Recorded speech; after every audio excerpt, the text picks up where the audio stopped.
Period start होते थे, पहले देखा जाता था 14-15 ईयर्स तक स्टार्ट हो रहे हैं, बट आजकल हम देख रहे हैं 6 स्टैंडर्ड 7 स्टैंडर्ड। अब सपोज कोई कपल आता ही 38-40 की एज ग्रुप में बच्चा करने के लिए, they will require mostly IVF because अभी बहुत टाइम निकाल दिया। अब सपोज किसी को थैलेसीमिया है और अगर वो थैलेसीमिक माइनर है और उसकी शादी भी थैलेसीमिक माइनर से हो रही है, तो बच्चे को थैलेसीमिया मेजर होने का 25% रिस्क है। लड़कों की प्रॉब्लम्स में मास्टरबेशन से बढ़ती है, काउंट कम होता है डेफिनेटली, उनको सेक्सुअल कॉन्टैक्ट बनाने के टाइम प्रॉब्लम्स आती हैं। आई थिंक एंजाइटी इश्यूज बहुत आ जाते हैं ऐसे बॉयज़ को, जो then this causes erectile dysfunction. Ma'am एक बार आप प्लीज़ PCOS और PCOD थोड़ा लेमैन लैंग्वेज में समझा दीजिए क्या होता है। जैसे सिम्टम की गल करिए, गर्ल्स दे विच या ladies they which in period आएगा ही नहीं, 2-2 महीने हो गए, 3-3 महीने हो गए, पीरियड्स नहीं आ रहे। तीसरा, इन्हों प्रेगनेंसी नहीं रुकती, इनफर्टिलिटी जिन्होंने कहते हैं वो रुकती नहीं। पिंडा च स्पैशली ओल्ड लेडीज़ ने, बुजुर्ग औरतां ने 6-6 महीने पीरियड नहीं आया, उस तो बाद पीरियड आ गया, फिर 2 महीने आया, फिर नहीं आया, जे अगे जाके इदा भी हो रहा, ये भी ठीक नहीं है। या किसी नू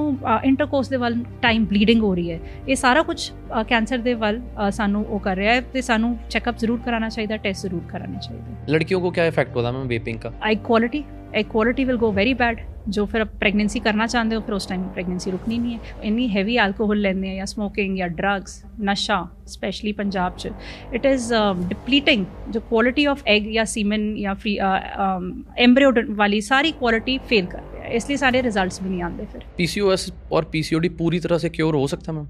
हाँ जी 100%।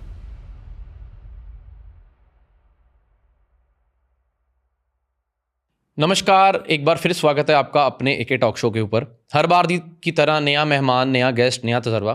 तो आज मेरे साथ हैं डॉक्टर शिवानी, गायनेकोलॉजिस्ट हैं, और आज इनके साथ चर्चा करेंगे वुमेन हेल्थ के ऊपर। और मैं सीधा टाइम वेस्ट ना करता हुआ स्वागत करता हूँ। स्वागत है मैम। Thank you. बहुत बहुत शुक्रिया, आपने हमें अपना कीमती समय दिया। थैंक यू सो मच अनमोल जी। कैसे हो आप? बिल्कुल ठीक। आप गायनेकोलॉजिस्ट हैं, तो पहले हमें इन शॉर्ट फटाफट इंट्रो दे दीजिए कि ये कौन होते हैं गायनेकोलॉजिस्ट। बिल्कुल। सो गायनेकोलॉजिस्ट बेसिकली पुराने ज़माने में लेडी डॉक्टर बोलते थे। So gynaecologist is a lady doctor जो पूरे रिप्रोडक्टिव ट्रैक शुरू से, स्टार्टिंग फ्रॉम मिनार्की, जब से एक लेडी या एक यंग गर्ल मेंसेस स्टार्ट करती है, पीरियड स्टार्ट होते हैं, till she reproduces, till she lands up in menopause, तो ये सारा हम डील करते हैं। सो that is basically lady doctor और अ गायनेकोलॉजिस्ट। तो आज के पॉडकास्ट में हम वुमेन हेल्थ के ऊपर बात करेंगे। तो जो भी आपकी लाइफ का एक्सपीरियंस है, जो भी आपकी एजुकेशन है, तो उसके बारे में आप हमारी ऑडियंस को जरूर जागरूक करें। सबसे पहला सवाल कि एक सही एज क्या होती है एक गायनेकोलॉजिस्ट डॉक्टर के पास जाने की? अगर हम एक टीनेज गर्ल की बात कर रहे हैं, यंग गर्ल्स की बात कर रहे हैं, आजकल मिनार्की मींस जो पीरियड स्टार्ट होते थे, पहले देखा जाता था 14-15 ईयर्स तक स्टार्ट हो रहे हैं, बट आजकल हम देख रहे हैं 6 स्टैंडर्ड 7 स्टैंडर्ड के बच्चे भी मेंसेस बहुत जल्दी स्टार्ट हो रहे हैं।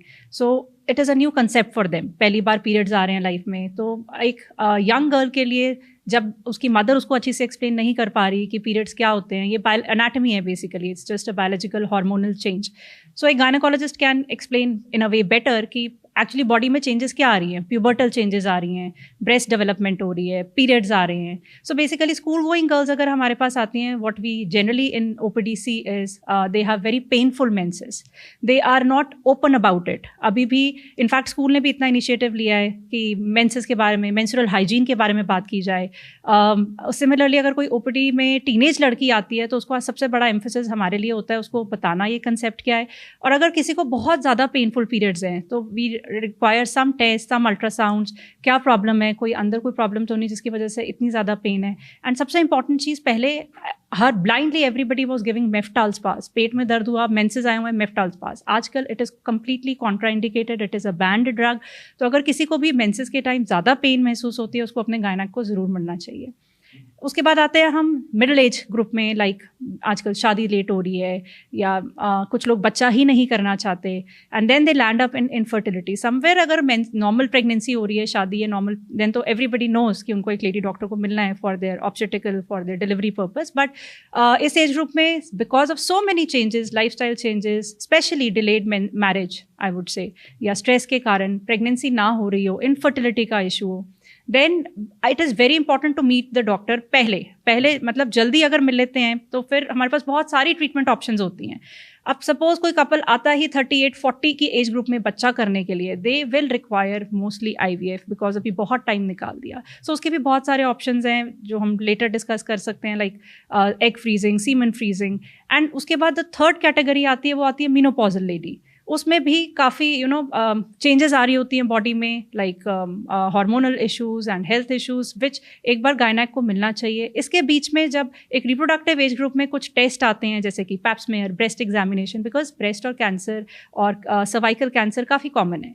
सो इनको एड्रेस करने के लिए वैक्सीन्स आई हैं, जैसे कि सर्वाइकल कैंसर की वैक्सीन हैं जो लोगों को नहीं पता, जो ज़रूर हर लेडी को it starts from the age of 12 till the age of 45, तो ये वैक्सीन देनी बहुत ज़रूरी है। पैप स्मेयर टेस्ट आया है टू डिटेक्ट बच्चेदानी का कैंसर, सर्वाइकल कैंसर जल्दी डायग्नोज करने के लिए। किसी को ब्रेस्ट में लंप फील हो रहा है या पेन फील हो रहा है तो मैमोग्राफी या अल्ट्रासाउंड ब्रेस्ट कराएं। सो ऑल दीज थिंग्स ये रिक्वायर रेगुलर फॉलोअप। सो ऐसा नहीं है कि जैसे हम एक डेंटिस्ट के पास जाते हैं, दांत दर्द हुआ तभी जाना है, no, it is I believe pubertal में अगर कुछ प्रॉब्लम है एक यंग लड़की को, they should not be ashamed of going to a gynecologist. And आजकल people have changed, society काफ़ी change हो गई है. So there are young girls walking in and there are people openly talking about infertility या pregnancy नहीं हो रही. सो I think social media का बहुत बड़ा योगदान है. काफ़ी मूवीज़ बनाई गई हैं. Basically everything is early detection, चाहे वो इनफर्टिलिटी है, चाहे कोई भी गायनी रिलेटेड प्रॉब्लम है, चाहे वो कैंसर है. सो अगर हर चीज़ टाइम पे डायग्नोज की जाए तो I think treatment options better हैं. मैंने अभी तक ना मैम 140 पॉडकास्ट कर लिए, पर मुझे आज महसूस हो रहा है कि इस पॉडकास्ट की कितनी ज़्यादा ज़रूरत थी. क्योंकि वो जो आपने बात बोली ना कि शाइनेस, ये टॉपिक्स कभी डिस्कस ही नहीं हुए. जैसे आपने बोला कि मदर्स डिस्कस ही नहीं कर पाती अपनी बेटियों के साथ, तो मुझे लगा कि पॉडकास्ट आज घर घर में पहुंच रहा है, तो लोग सुन भी रहे हैं. और शायद डायरेक्टली बात करने की जगह चाहे छुप छुप के सारे ये पॉडकास्ट सुने, बट मेरे को बड़ा अच्छा लग रहा है कि आप अपनी नॉलेज और आप शेयर कर रहे हो बीइंग अ डॉक्टर. तो thank you once again for being here. मैं ये पूछना चाहता हूँ कि सबसे एज कौन सी है जिस एज में एक गायनी को डॉक्टर मिलना, मतलब एक गायनी डॉक्टर को मिलना चाहिए? What is the right age? अगर हम एक रिप्रोडक्टिव एज ग्रुप की बात कर रहे हैं, it is somewhere around 21 to 35, 38 तक, जब तक लोग नॉर्मली एक प्रेगनेंसी होने के लिए ट्राई कर रहे होते हैं. अब इसमें दो चीज़ें हैं. कुछ लोग जो नेचुरली कंसीव कर गई हैं, अभी भी कुछ लोगों में, पिंडों में specially, there is a concept कि दाई आके डिलीवरी करे. I believe no, you should be in a safe hand. I mean कोई MD doctor gynae, MS gynae, at least एक अच्छा हॉस्पिटल जहाँ पे अब तो सरकार ने कितनी इनिशिएटिव लिए हैं, सेफ डिलीवरी. कई जगह तो बिल्कुल फ्री पैकेजेस हैं डिलीवरी के, लाइक CMC और some charitable hospital, but at least there is a MD doctor. कई लोग दाइयों के हाथ से आके घर पे डिलीवरियाँ कराने, विच इज़ टोटली अनएथिकल. इसमें आप बच्चे को और माँ को दोनों को रिस्क पे ला रहे हो. तो ये तो होगी.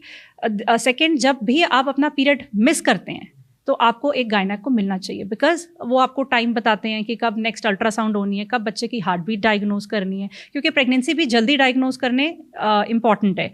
फिर थर्ड कैटेगरी आती है इनफर्टाइल फीमेल में, जहाँ बच्चे हो नहीं रहे. वहाँ पे भी लोग homeopathic, I don't have anything against it, but I am a very strong believer कि एक सिस्टमैटिक वे से अगर पेशेंट को समझाया जाए, because IVF is the last resort. उससे पहले हमारे पास बहुत सारी चीज़ें होती हैं, लाइक इन्वेस्टिगेशन प्रॉपर, उसके बाद मेडिसिन, ओवुलेशन इंडक्शन जिसको बोलते हैं, जिसमें हम ड्रग्स डालते हैं पेशेंट को, दवाइयाँ डालते हैं जिससे अच्छा ओवुलेट करे पेशेंट. थर्ड स्टेप आता है IUI, और लास्ट रिजॉर्ट आता है हमारे पास IVF. तो ये इसके लिए भी पेशेंट को दे शुड सी कि मैंने कब प्रेगनेंसी प्लान करनी है. इनफैक्ट अब तो अनमोल जी, शादियों से पहले भी patients are coming for pre conceptional counselling. This is very important, जो मैं बताना चाहूंगी सोसाइटी को. ये क्या होता है? प्री कंसेप्शनल काउंसलिंग का मतलब होता है, जैसे सपोज आपका, even if it is arranged marriage और a love marriage, the couple walks in the OPD and वो डिस्कस करते हैं. सपोज एक लड़के को बहुत सिवियर डायबिटीज़ है, उसका HbA1c, family history of diabetes है, या कोई फैमिली हिस्ट्री ऑफ कैंसर है, या थैलेसीमिया है, which is very important. And सबसे इंपॉर्टेंट चीज़ है, पहले ये सब चीज़ें पता ही नहीं थी यंगर एज ग्रुप में. अब सपोज किसी को थैलेसीमिया है, और अगर वो थैलेसीमिक माइनर है और उसकी शादी भी थैलेसीमिक माइनर से हो रही है, तो बच्चे को थैलेसीमिया मेजर होने का 25% रिस्क है. सो प्री कंसेप्शनल काउंसलिंग में हम दोनों को डायग्नोस बताते हैं, उनको बताते हैं कि हाँ, if you are planning pregnancy then it is okay. But कितने लोग आते हैं OPD में कि अभी शादी हुई और अभी बच्चा हो गया, अभी we are not ready ma'am, abort कर दीजिए. नहीं, मैं उनको कितना समझाती हूँ कि ये तो एक गिफ्ट है नेचर का. आप क्यों अबॉर्शन, अभी हम सेटल नहीं है, अभी जी असी विदेश जाना है, असी कैनेडा सेटल होना है, ये बहुत बड़ी मिथ है. सो या तो if you are not ready do not plan pregnancy, use ਕੋਈ ਪ੍ਰੀਕਾਸ਼ਨ ਯੂਜ਼ ਕਰੋ, condoms, oral condom, there are multiple options ਕਿ ਤੁਸੀਂ ਹਜੇ ਪ੍ਰੈਗਨੈਂਸੀ ਨਹੀਂ ਕਰਨੀ। ਅਤੇ ਦੂਜੀ ਕੈਟਾਗਰੀ ਆਉਂਦੀ ਹੈ ਜੋ ਬੱਚਾ ਕਰਨਾ ਹੀ ਨਹੀਂ ਚਾਹੁੰਦੇ, ਆਰ ਨॉट ਰੈਡੀ, ਦੇ ਸੇ ਹਜੇ ਅਸੀਂ ਪ੍ਰੋਫੈਸ਼ਨਲੀ ਸੈਟਲ ਹੋਣਾ ਹੈ ਜਾਂ ਅਜੇ ਅਸੀਂ ਰੈਡੀ ਨਹੀਂ ਹੈ, ਹੁਣੇ ਤਾਂ ਮੈਡਮ ਵਿਆਹ ਹੋਇਆ ਹੈ। ਇਹ ਕਰਦੇ ਕਰਦੇ ਕਾਫੀ ਡਿਲੇ ਹੋ ਜਾਂਦਾ ਹੈ। ਇਹ ਸਾਰੇ ਪ੍ਰੋਸੈਸ 'ਚ ਕੀ ਹੁੰਦਾ ਹੈ ਕਿ ਜੋ ਲੇਡੀਜ਼ ਦਾ ਓਵੇਰੀਅਨ ਰਿਜ਼ਰਵ ਹੈ, if you cross the age of 35, the ਓਵੇਰੀਅਨ reserve ਜੋ ਹੁੰਦਾ ਹੈ, ਜਿੱਦਾਂ ਅਸੀਂ ਹਸਬੈਂਡ ਦੇ ਵਿੱਚ ਸੀਮਨ ਐਨਾਲਿਸਿਸ ਕਰਾਉਂਦੇ ਹਾਂ, ਸਿਮਿਲਰਲੀ ਲੇਡੀਜ਼ ਦੇ ਵਿੱਚ ਇੱਕ ਓਵੇਰੀਅਨ ਰਿਜ਼ਰਵ ਦਾ ਬਲੱਡ ਟੈਸਟ ਹੁੰਦਾ ਹੈ, ਉਹ ਕਾਫੀ ਲੋ ਚਲੇ ਜਾਂਦਾ ਹੈ। ਫਿਰ ਜਦ ਇਸ ਕੈਟਾਗਰੀ ਦੇ ਲੋਕ ਜੋ 38, 40 ਤੇ ਹੁਣ ਸੋਚਦੇ ਆ ਕਿ ਚਲੋ ਹੁਣ ਬੱਚਾ ਕਰਨਾ ਹੈ, ਫਿਰ ਪ੍ਰੈਗਨੈਂਸੀ ਹੋਣ 'ਚ IVF 'ਚ ਵੀ ਦਿੱਕਤ ਆਉਂਦੀ ਹੈ ਅਤੇ ਕਈ ਵਾਰ ਸਾਨੂੰ ਡੋਨਰ ਸਾਈਕਲ ਕਰਨਾ ਪੈਂਦਾ ਜਿਸ 'ਚ ਐਗ ਤੁਹਾਡਾ ਹੁੰਦਾ ਹੀ ਨਹੀਂ। ਸਿਮਿਲਰਲੀ ਜੇ ਹੁਣ ਇਹ ਵਾਲੀ ਕੈਟਾਗਰੀ ਬੱਚਾ ਹੁਣ ਨਹੀਂ ਕਰਨਾ ਚਾਹੁੰਦੀ, ਦੈਨ ਦੇ ਸ਼ੁੱਡ ਸੀ ਦੇਅਰ ਗਾਇਨੈਕ ਔਰ IVF ਸਪੈਸ਼ਲਿਸਟ, ਐਂਡ ਇਹਨਾਂ ਨੂੰ ਆਪਣਾ ਐਗ ਫਰੀਜ਼ ਕਰਾ ਕੇ ਚੱਲਣਾ ਚਾਹੀਦਾ ਹੈ, ਸੀਮਨ ਫਰੀਜ਼ ਕਰਾ ਕੇ ਚੱਲਣਾ ਚਾਹੀਦਾ ਹੈ। ਅਤੇ ਇਹ ਸਾਰੀ ਚੀਜ਼ਾਂ ਬੜੀ ਇੰਪੋਰਟੈਂਟ ਹੈ। ਐਮਬਰੀਓ ਫਰੀਜ਼, ਅਤੇ even if you come back at 40 ਕਿ ਹੁਣ ਮੈਡਮ ਅਸੀਂ ਰੈਡੀ ਹਾਂ, ਅਤੇ ਤੁਹਾਡਾ ਐਮਬਰੀਓ ਰੈਡੀ ਹੈ, ਤੁਹਾਡਾ ਬੇਬੀ ਰੈਡੀ ਹੈ, ਜਾਂ ਤੁਹਾਡੇ ਐਗਸ ਰੈਡੀ ਹੈ। ਹੁਣ ਗੂਗਲ ਨੇ ਇੰਨੀ ਵੱਡੀ ਚੀਜ਼ ਕੀਤੀ ਹੈ, ਉਹਨਾਂ ਨੇ ਆਪਣੇ ਇੰਪਲੋਈਜ਼ ਨੂੰ ਫਰੀ ਐਗ ਫਰੀਜ਼ਿੰਗ ਦੀ ਆਪਸ਼ਨ ਦਿੱਤੀ ਹੈ। all the Google lady employees, they have option for egg freezing, which is done free of cost, because ਬਾਹਰ ਹਜੇ ਇੰਨੀ ਜਲਦੀ ਬੱਚਾ ਕਰਨਾ ਹੀ ਨਹੀਂ ਚਾਹੁੰਦੇ ਹੁੰਦੇ। ਸੋ ਸਿਮਿਲਰਲੀ ਹੁਣ ਬਹੁਤ ਸਾਰੇ ਵਾਕ ਇਨ ਪੇਸ਼ੈਂਟਸ ਆਉਂਦੇ ਹੈ, ਸਪੈਸ਼ਲੀ ਗਰਲਸ ਜਿਨ੍ਹਾਂ ਦੀ ਮੈਰਿਜ ਮੈਰਿਜ ਹੀ 35 ਤੇ ਕਰਨੀ ਹੈ, ਓਬਵੀਅਸਲੀ 35 ਤੇ ਮੈਰਿਜ ਕਰਕੇ you don't want to have a kid immediately, ਤਾਂ ਉਹ ਤੋਂ ਬੈਟਰ ਹੈ ਕਿ ਆਪਾਂ ਐਗ ਫਰੀਜ਼ਿੰਗ ਦੇ ਵੱਲ ਚੱਲੀਏ। ਐਗ ਫਰੀਜ਼ਿੰਗ ਸੇਫ ਹੈ ਮੈਮ? Absolutely safe. ਦੇਖੋ ਇਹਨੂੰ ਇੱਕ ਮਿਨੀ IVF ਪ੍ਰੋਸੀਜਰ ਹੀ ਕਹਿੰਦੇ, ਜਿਸ ਵਿੱਚ 10 ਤੋਂ 12 ਦਿਨ ਇੰਜੈਕਸ਼ਨ ਲੱਗਦੇ ਹੈ, ਦੈਨ ਵੀ ਸਟਿਮੂਲੇਟ ਦੀ ਓਵਰੀਜ਼, ਫਿਰ ਅਸੀਂ ਨੀਡਲ ਪਾ ਕੇ ਵਜਾਈਨਲੀ ਅਲਟਰਾਸਾਊਂਡ ਦੇ ਰਾਹੀਂ ਐਗਸ ਨੂੰ ਬਣਾ ਕੇ ਉਹਨੂੰ ਆਪਣੇ ਲੈਬ 'ਚ ਫਰੀਜ਼ ਕਰਕੇ ਰੱਖਦੇ ਹਾਂ, ਅਤੇ ਇਹ ਇੱਕ ਫਰੋਜ਼ਨ ਰੱਖ ਸਕਦੇ ਹਾਂ ਐਟਲੀਸਟ 10-15 ਈਅਰਸ ਲਈ। ਸੋ ਬਾਏ ਦ ਟਾਈਮ, ਕਿਉਂਕਿ 40 ਤੋਂ ਬਾਅਦ ਤਾਂ ਆਪਣਾ ਬੇਬੀ ਹੋਣਾ ਹੀ ਨਹੀਂ, 40 ਤੋਂ ਬਾਅਦ ਤਾਂ ਸਾਨੂੰ ਡੋਨਰ ਬਾਹਰੋਂ ਦਾ ਐਗ ਲੈਣਾ ਪੈਣਾ ਹੈ, ਅਤੇ ਜੇ ਲੇਡੀ ਦੇ ਕੋਲ ਆਪਣੀ ਆਪਸ਼ਨ ਹੈਗੀ ਐਗ ਫਰੀਜ਼ਿੰਗ, ਤੇ why not. It is for both men and women? Yes, men ਲਈ we do semen freezing, ladies ਲਈ ਜੋ ਅਨਮੈਰਿਡ ਨੇ egg freezing, but if there is a couple, they are happily married and but just ਹਜੇ ਬੱਚਾ ਨਹੀਂ ਕਰਨਾ, then we go for embryo freezing, means ਉਹਨਾਂ ਦਾ ਆਪ ਦਾ ਬੱਚਾ ਬਣਾ ਕੇ ਅਸੀਂ egg ਤੇ ਸੀਮਨ ਲੈ ਕੇ ਉਹਨਾਂ ਦਾ embryo ਅਸੀਂ freeze ਕਰ ਦਿੰਦੇ ਹਾਂ, ਜੋ later date ਤੇ ਆ ਕੇ ਆਪਣਾ ਹੀ ਬੇਬੀ ਟ੍ਰਾਂਸਫਰ ਕਰਾ ਸਕਦਾ ਯੂਟਰਸ 'ਚ। ਮੈਮ IVF ਸੈਂਟਰਸ ਕਿਉਂ ਵੱਧ ਰਹੇ ਨੇ ਦੇਸ਼ ਦੇ ਵਿੱਚ? ਬਿਕੋਜ਼ ਇਨਫਰਟੀਲਿਟੀ ਬਹੁਤ ਰਾਈਜ਼ ਕਰ ਰਹੀ ਹੈ। ਇਹ ਕਿਉਂ ਰਾਈਜ਼ ਕਰ ਰਹੀ ਹੈ? ਕਿਉਂਕਿ ਆਪਾਂ ਹੁਣ ਦੇਖੋ ਲਾਈਫ ਸਟਾਈਲ ਪਹਿਲਾਂ ਕੀ ਹੁੰਦਾ ਸੀ, 21 ਤੇ ਸ਼ਾਦੀ ਹੋ ਗਈ, 23-24 ਤੱਕ everybody will have a kid. ਹੁਣ ਸਾਰੇ ਬੜੇ ਕੰਪੀਟੀਟਿਵ ਵਰਲਡ ਹੈ, ਨੰਬਰ 1 ਤੇ ਜਿੱਦਾਂ ਮੈਂ ਦੱਸਿਆ ਲੇਟ ਮੈਰਿਜ ਤੇ ਲੇਟ ਬੱਚਾ, 2 ਆਪਸ਼ਨਸ। ਦੂਸਰਾ ਹੈ ਕਿ ਹਜੇ they are not open about it ਕਿ ਹਜੇ ਅਸੀਂ ਬੱਚਾ ਕਰਨਾ ਹੀ ਨਹੀਂ ਚਾਹੁੰਦੇ। ਤੀਸਰਾ stress, job stress, family stress, peer pressure stress ਕਿ ਮੇਰੇ ਫਰੈਂਡ ਦੇ ਹੋ ਗਿਆ ਜੀ ਸਾਡੇ ਨਹੀਂ ਹੋ ਰਿਹਾ, ਜਦਕਿ ਤੁਸੀਂ ਚੈੱਕ ਕੀਤਾ ਨਹੀਂ ਕਿ ਪ੍ਰੋਬਲਮ ਕੀ ਆ ਰਹੀ ਹੈ। ਸਟ੍ਰੈਸ ਬਹੁਤ ਵੱਡਾ ਕਾਰਨ ਹੈ। Then pollution, then alcohol, smoking, ਇਹ ਸਭ ਤੋਂ ਵੱਡੀ ਚੀਜ਼ ਹੈ ਜੋ ਆਪਣੀ ਸੀਮਨ ਕਾ ਜੋ ਅਸੀਂ ਫਰੀਜ਼ਿੰਗ ਦੀ ਗੱਲ ਕਰ ਰਹੇ ਸੀ, ਜਦ ਪੇਸ਼ੈਂਟਸ ਆਉਂਦੇ ਹੈ ਜੋ ਇੰਨੀ ਹੈਵੀ ਐਲਕੋਹਲ ਲੈਂਦੇ ਆ ਜਾਂ ਸਮੋਕਿੰਗ ਜਾਂ ਡਰੱਗਸ, ਨਸ਼ਾ, ਸਪੈਸ਼ਲੀ ਪੰਜਾਬ 'ਚ, ਇਟ ਇਜ਼ ਡਿਪਲੀਟਿੰਗ ਜੋ ਕੁਆਲਿਟੀ ਆਫ ਐਗ ਜਾਂ ਸੀਮਨ ਜਾਂ ਫਰੀ ਐਮਬਰੀਓ ਵਾਲੀ ਸਾਰੀ ਕੁਆਲਿਟੀ ਫੇਲ ਕਰ ਰਿਹਾ, ਇਸ ਲਈ ਸਾਡੇ ਰਿਜ਼ਲਟਸ ਵੀ ਨਹੀਂ ਆਉਂਦੇ। ਫਿਰ ਸਮਟਾਈਮਸ ਨਾ ਇਹ ਫੀਲ ਮੈਮ ਕਿ ਸਾਡੇ ਦੇਸ਼ ਦੇ ਵਿੱਚ ਨਾ 2 ਤਰ੍ਹਾਂ ਦੇ ਕੰਮ ਹੀ ਰਹਿ ਗਏ ਜ਼ਿਆਦਾ, ਇੱਕ ਖਾਣ ਪੀਣ ਵਾਲਾ, ਇੱਕ ਲਿਕਰ ਵਾਲਾ ਨਸ਼ੇ ਵਾਲਾ, ਅਤੇ ਇੱਕ ਡਾਕਟਰਸ ਦਾ। 3 ਤਰ੍ਹਾਂ ਦੇ ਕੰਮ ਨੇ। ਪਹਿਲਾਂ ਲੋਕ ਸਿਹਤ ਖਰਾਬ ਕਰ ਰਹੇ ਨੇ ਬਹੁਤ ਬੁਰੀ ਤਰ੍ਹਾਂ, ਦੂਜਾ ਡਾਕਟਰਸ ਕੋਲ ਜਾ ਰਹੇ ਨੇ। ਅਸੀਂ ਮਾਰਕੀਟ 'ਚ ਜਾਂਦੇ ਹਾਂ ਮੈਮ, ਇੱਕ ਵਾਰੀ ਨਾ ਸਾਡੇ ਲੁਧਿਆਣੇ ਸ਼ਹਿਰ 'ਚ ਨਾ ਇੱਕ ਮਿੱਠੇ ਦੀ ਦੁਕਾਨ 'ਤੇ ਔਫ ਲੱਗ ਗਈ 60-70, ਮਤਲਬ ਤੁਸੀਂ ਯਕੀਨ ਮੰਨੋ ਮੈਂ ਉਸ ਦੁਕਾਨ ਦੇ ਮੂਹਰੋਂ ਲੰਘਿਆ ਅਤੇ ਇੰਨਾ ਕੁ ਰਸ਼, ਆਈ ਵਾਜ਼ ਥਿੰਕਿੰਗ ਕਿ ਮਤਲਬ ਜ਼ਹਿਰ ਵੀ ਫ੍ਰੀ ਕਰ ਦਿਓ ਨਾ ਸਾਡੇ ਪੰਜਾਬ 'ਚ ਜਾਂ ਦੇਸ਼ 'ਚ, ਉਹ ਵੀ ਲੈ ਲੈਂਦੇ ਨੇ। ਉਸ ਤੋਂ ਬਾਅਦ ਇਹ ਨਹੀਂ ਦੇਖਦੇ ਕਿ ਕਿੰਨਾ ਮਿੱਠਾ ਸਾਡੀ ਬੋਡੀ ਨੂੰ ਹਾਰਮ ਕਰ ਰਿਹਾ। ਉਹ ਕਹਿੰਦੇ ਨੇ ਉਹਦੇ ਪੰਜਾਬੀ 'ਚ ਕਹਾਵਤ ਹੈ ਕਿ ਮਾਲ ਬਗਾਨਾ ਢਿੱਡ ਤਾਂ ਆਪਣਾ। ਬਟ ਬਿਲਕੁਲ ਤੁਸੀਂ ਗੱਲ ਸਹੀ ਕਿ ਬੀਇੰਗ ਅ ਡਾਕਟਰ ਤੁਹਾਡੀ ਗੱਲ ਸਮਝ 'ਚ ਲੋਕ ਜ਼ਿਆਦਾ ਸਮਝਣਗੇ। ਨਹੀਂ ਤਾਂ ਜਦੋਂ ਮੈਂ ਹਮੇਸ਼ਾ ਵੇਪ ਦੇ ਖਿਲਾਫ ਜਾਂ ਸਮੋਕਿੰਗ ਦੇ ਖਿਲਾਫ ਆਵਾਜ਼ ਚੱਕਦਾ ਤਾਂ ਉਹਨੂੰ ਇੰਨਾ ਸੀਰੀਅਸਲੀ ਲਿਆ ਨਹੀਂ ਜਾਂਦਾ। ਤੋ ਪਲੀਜ਼ ਕੰਟੀਨਿਊ ਅੱਗੇ। ਇਹ ਬਹੁਤ ਇੰਪੋਰਟੈਂਟ ਅੱਛਾ ਤੁਸੀਂ ਫੈਕਟਰ ਰੇਜ਼ ਕੀਤਾ, ਓਬੈਸਿਟੀ, ਮੋਟਾਪਾ, ਕਿਉਂਕਿ ਇੰਨਾ ਮਿੱਠਾ ਦਾ ਸ਼ੌਕੀਨ ਹੈ, ਦੇ ਡੋਂਟ ਸੀ ਕਿ ਅਸੀਂ ਡਾਇਬਟੀਜ਼ ਵੱਲ ਵੀ ਜਾ ਰਹੇ ਹਾਂ, ਸਾਨੂੰ ਹੋਰ ਵੀ ਕੰਪਲੀਕੇਸ਼ਨਸ ਆ ਰਹੀਆਂ, specially PCOD, polycystic ovarian disease, ਇੱਕ ਕੰਡੀਸ਼ਨ ਹੈ ਜਿਹਦੇ 'ਚ I explain to my patients it is a triangle. ਤੁਹਾਡੇ ਪੀਰੀਅਡਸ ਰੈਗੂਲਰ ਹੁੰਦੇ ਹੈ, ਤੁਹਾਨੂੰ ਮੋਟਾਪਾ ਵੀ ਨਾਲ ਹੁੰਦਾ ਹੈ, ਅਤੇ ਤੁਹਾਨੂੰ ਇਨਫਰਟੀਲਿਟੀ ਵੀ ਨਾਲ ਹੁੰਦੀ ਹੈ। ਸੋ PCOD patient, if you are talking about women, ਜੇ ਆਪਾਂ ਲੇਡੀਜ਼ ਦੀ ਗੱਲ ਕਰ ਰਹੇ ਹਾਂ ਤਾਂ PCOD ਪੇਸ਼ੈਂਟ ਦਾ ਨੰਬਰ 1 ਬਿਫੋਰ ਰਾਈਟਿੰਗ ਡਾਊਨ ਕੋਈ ਟੈਸਟ ਜਾਂ ਕੋਈ ਮੈਡੀਸਨ, ਨੰਬਰ 1 ਉਹਨਾਂ ਨੂੰ ਐਡਵਾਈਸ ਆ ਦਿੱਤੀ ਜਾਂਦੀ ਕਿ ਤੁਸੀਂ ਵੇਟ ਘਟਾਓ। ਵੇਟ ਘਟਾਉਣ ਨਾਲ ਡਾਈਟਿੰਗ ਪਲਾਨਸ ਲੈਣ ਲਈ it is not going to work, you have to actively work. ਤਾਂ I think lifestyle change, ਆਪਣਾ ਮੋਟਾਪੇ ਦਾ ਕਿਉਰ ਕਰਨਾ, ਅੱਧੀਆਂ ਬਿਮਾਰੀਆਂ ਤਾਂ ਆਪਾਂ ਜੇ ਫਿਟ ਰਹੀਏ ਤਾਂ ਵੈਸੇ ਹੀ ਕਿਉਰਡ ਨੇ। ਜਿਹੜੇ ਅਨਫਿਟ ਬੰਦੇ ਨੇ ਨਾ, ਕਈ ਵਾਰ ਤੁਸੀਂ ਉनको ਸਮਝਾਣੇ ਵੀ ਲੱਗ ਜਾਓ ਨਾ ਕਿ it is not good for your health, ਹੈ ਨਾ, ਤੁਸੀਂ ਉੱਠ ਕੇ ਭੱਜੋ, ਐਕਸਰਸਾਈਜ਼ ਕਰੋ, ਤਾਂ ਉਹ ਕਹਿੰਦੇ ਕਿ you are doing my body shaming. ਮਤਲਬ ਮੇਰੇ ਘਰੇ ਛੋਟੇ ਬ੍ਰਦਰ ਸਿਸਟਰ ਵੀ ਨੇ, ਤਾਂ ਮੈਨੂੰ ਥੋੜ੍ਹੀ ਆਦਤ ਹੈ ਕਿ ਅਗਰ ਮੈਂ ਫਿੱਟ ਹਾਂ, ਮੇਰੀ ਮਦਰ ਨੇ ਮੈਨੂੰ ਆਦਤ ਪਾਈ, ਤਾਂ ਮੇਰੇ ਛੋਟੇ ਭੈਣ ਭਰਾ ਵੀ ਅੱਗੋਂ ਫਿੱਟ ਹੋਣ। ਬਟ ਉਹ ਮੈਨੂੰ ਕਹਿਣ ਲੱਗ ਜਾਂਦੇ ਕਿ ਤੈਨੂੰ ਹੋਰ ਕੋਈ ਕੰਮ ਨਹੀਂ ਹੈਗਾ, ਸਾਰਾ ਦਿਨ ਤੂੰ ਸਾਨੂੰ ਬੋਡੀ ਸ਼ੇਮਿੰਗ ਕਰਦਾ ਰਹਿਣਾ। I understand this happens, you know. I feel because, you know, being a doctor also, ਕਈ ਵਾਰ ਲੱਗਦਾ ਹੈ ਕਿ we are the role models, you know. ਅਸੀਂ ਸਾਹਮਣੇ ਵਾਲੇ ਪੇਸ਼ੈਂਟ ਨੂੰ ਕਹਿ ਰਹੇ ਹਾਂ, ਮਤਲਬ ਮੈਂ ਪਹਿਲੀ ਗੱਲ ਆਈ ਕਹਿੰਦੀ we are not body shaming, specially ਜੋ ਟੀਨੇਜ ਕੁੜੀਆਂ ਆਉਂਦੀਆਂ ਨਾ, ਕਾਲਜ ਜਾ ਰਹੀ ਮੈਡਮ, ਉੱਥੇ ਤਾਂ ਸਾਡੇ ਕੋਲ ਕੈਂਟੀਨ ਹੀ ਹੈ, ਕੋਈ ਆਪਣਾ ਬਣਾ ਨਹੀਂ ਸਕਦੇ, ਖਾ ਨਹੀਂ ਸਕਦੇ। ਬਟ ਦੈਨ ਇਹਦਾ ਮਤਲਬ ਇਹ ਨਹੀਂ ਹੈ ਕਿ ਆਪਾਂ ਡੋਮੀਨੋਜ਼ ਤੇ ਪਿਜ਼ਾ ਹਟ ਤੇ 버ਗਰ ਹੀ ਆਰਡਰ ਕਰੀ ਜਾਈਏ। ਦੇਰ ਆਰ ਹੈਲਦੀ ਆਪਸ਼ਨਸ। ਜੇ ਮਤਲਬ ਬੱਚੇ ਹੋਸਟਲ ਵੀ ਪੜ੍ਹ ਰਹੇ ਹੈ, ਫਰੂਟਸ ਆਰਡਰ ਕਰੋ, ਹੈ ਨਾ, ਕੋਈ ਨॉन ਪ੍ਰੋਟੀਨ, ਜਿੱਦਾਂ ਅਸੀਂ ਬਚਪਨ 'ਚ ਤਾਂ ਐਟਲੀਸਟ ਪਿੰਨੀਆਂ ਵੀ ਲੈ ਜਾਂਦੇ ਸੀ ਆਪਣੀ ਦਾਦੀ ਨਾਨੀ ਦੀ। That is also important. I think बाहरों तो खाने नाल तो घर वाला पिन्निया is also going to work. Ma'am एक बार आप प्लीज़ PCOS और PCOD थोड़ा लेमैन लैंग्वेज में समझा दीजिए, क्या होता है? सो PCOD और पॉलीसिस्टिक ओवेरियन डिजीज जिसको हम बोलते हैं, इसमें बेसिकली एज आई सेड एक ट्रायंगल है। ਇਹਦੇ ਵਿੱਚ ਓਬੈਸਿਟੀ ਵੀ ਹੋਣੀ, ਮੋਟਾਪਾ ਆਉਣਾ ਹੈ because of hormonal changes, even if your diet is okay and that is okay. ਇਹਦੇ ਤੇ ਗ੍ਰੇਡਸ ਹੁੰਦੇ ਹੈ।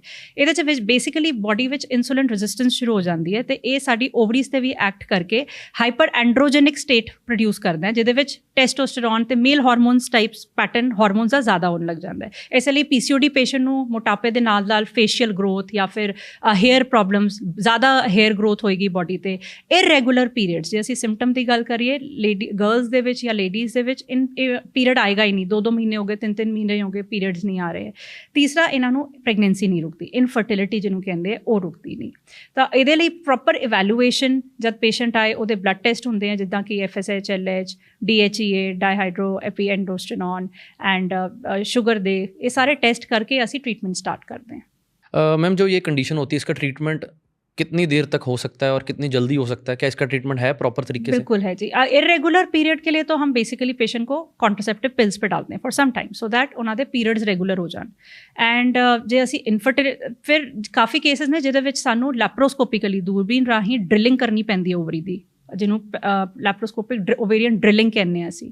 ਤੀਜੇ ਕੇਸ 'ਚ ਜਿਨ੍ਹਾਂ ਨੂੰ ਕਨਸੀਵ ਨਹੀਂ ਹੋ ਪਾ ਰਿਹਾ, ਉਹਨਾਂ ਨੂੰ ਕਈ ਵਾਰ ਮਾਈਲਡ ਡਰੱਗਸ, ਜਿੱਦਾਂ ਅਸੀਂ ਓਵੂਲੇਸ਼ਨ ਇੰਡਕਸ਼ਨ ਲਾਈਕ ਮੈਡੀਸਨਸ ਦੇ ਨਾਲ ਉਹਨਾਂ ਨੂੰ ਪ੍ਰੈਗਨੈਂਸੀ ਰੁਕ ਸਕਦੀ ਹੈ, ਜੇ ਬਾਕੀ ਫੈਕਟਰਸ ਠੀਕ ਨੇ, ਜਿੱਦਾਂ ਟਿਊਬਸ ਖੁੱਲੀਆਂ ਨੇ, ਸੀਮਨ ਕਾਊਂਟ ਠੀਕ ਹੈ, ਜਾਂ ਫਿਰ ਕਈ ਪੇਸ਼ੈਂਟਸ ਨੂੰ IVF ਲਈ ਵੀ ਜਾਣਾ ਪੈ ਸਕਦਾ ਹੈ। ड्यूरेशन क्या होती है मैम इस ट्रीटमेंट की ठीक होने की? कितना टाइम लग जाता है इस problem? As we discussed earlier, ਜੇ ਪੇਸ਼ੈਂਟ ਫਿਟ ਹੋਣਾ ਨਾਲ ਸ਼ੁਰੂ ਕਰਦੇ ਟ੍ਰੀਟਮੈਂਟ ਦੇ ਨਾਲ, ਫਿਰ ਜ਼ਿਆਦਾ ਡਿਊਰੇਸ਼ਨ ਨਹੀਂ ਹੈ।